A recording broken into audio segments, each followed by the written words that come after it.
Let's go live now to foreign editor of The Australian, Greg Sheridan, who joins me today as he does every week. Greg, great to see you. This incident between our naval divers and this Chinese Navy destroyer, the sonar pulses sent, injured at least one of our sailors. They're apparently all okay, which is the good news. Does it show how fragile the new improved relationship with Beijing is? Yeah, Kieran, great to be with you. Look, I think this does show that. I think, frankly, the government's position on China is becoming ridiculous, just as silly as the Morrison government's position was, but in the opposite direction. I think it's completely unsustainable for Albanese not to say whether he raised the matter with Xi Jinping.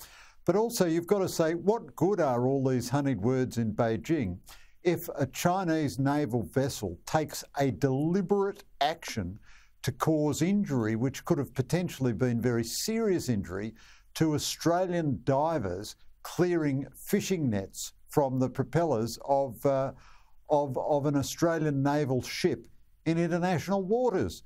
And then if the relationship is so fragile that the Prime Minister can't even bring himself to raise such an outrageous action by the Chinese Navy when he sees President Xi Jinping, then this government is in even more of a tangle and more of an unsustainable position regarding China than the previous government was.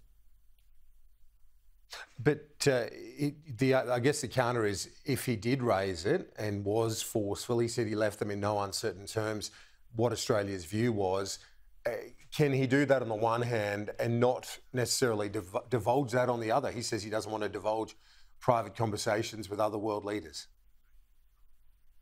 No, I think that position is utterly ridiculous. The Albanese government is developing a very bad habit of talking out of all sides of its mouth at once and saying different things to different constituencies to please different audiences.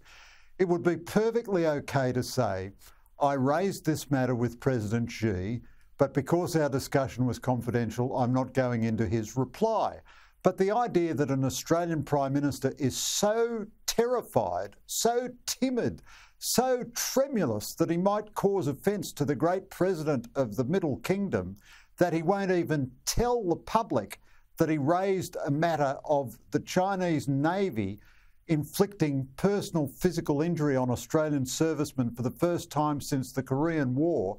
So after all the honeyed words in Beijing, he won't even raise that matter, or he won't even tell us that he raised that matter, because to do so might upset the president of China and his own, inflated sense of the dignity and protocols that surround any conversations with him.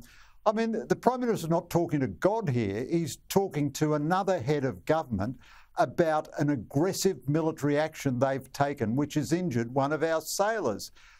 I also think the Albanese government is increasingly transparent in its dismal political management of these issues. So they didn't release information about this incident until after the Prime Minister had flown out of San Francisco so that he didn't have to answer any questions at a press conference about it.